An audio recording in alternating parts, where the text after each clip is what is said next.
আহ আহ কি হলো এটা? ও ও ও মা গো, মরে গেলাম গো। ও মা, আহ আহ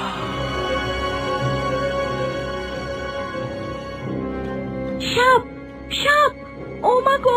দীপ, দীপ, কি হলো তোমার? এটা আপাতত রাখুন। আপনি দয়া করে আমার কাজটি করে দিন।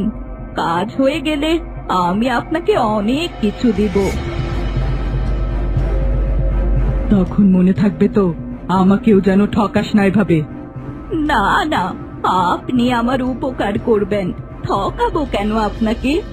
এখন আর দেরি নয়, আজই ওদের শেষ করতে হবে। ঠিক আছে, তুই বাড়ি যা, আমি রাতেই কাজ শেষ করে ফেলবো। তবে তোর কথা মনে রাখিস, ওয়াদা ভঙ্গ করিস না যেন।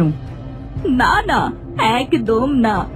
যাই তবে, কেউ দেখলে সর্বনাশ হবে।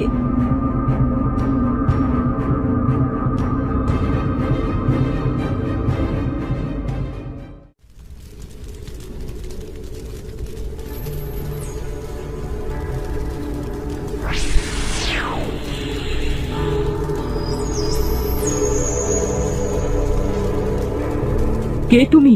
অগ্নিকুণ্ডের পবিত্রতা ভেদ করে এখানে আসার উদ্দেশ্য কি? আমি অগ্নিসর্প। তোমার তপস্যার তেজ আমাকে আকর্ষণ করেছে। বলো, কি চাও তুমি আমার কাছে? নাম দীপকুমার, আর তার নববধূ নীলি। আমি তাদের বিনাশ চাই অগ্নিসর্প। এমন ভাবে শেষ করো তাদের, যেন আর কোনো দিন ওরা দুঃস্বপ্ন হয়ে ফিরে না আসে। কাজ হয়ে যাবে, কিন্তু বিনিময়ে কি দেবে তুমি? বিনিময়ে আমি তোমাকে মুক্তি দেব অগ্নিসর্প।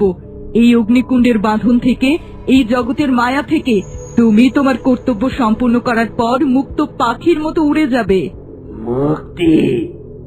এই মায়াবী জগতের বন্ধন থেকে মুক্তি? আমি রাজি, এক্ষুনি যাচ্ছি।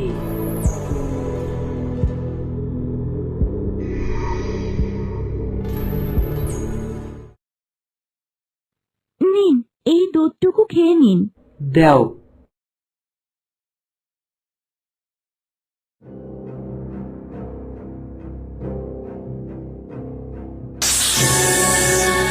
আহ আহ কি হলো এটা? ও ও মা গো, মরে গেলাম গো। ও মা,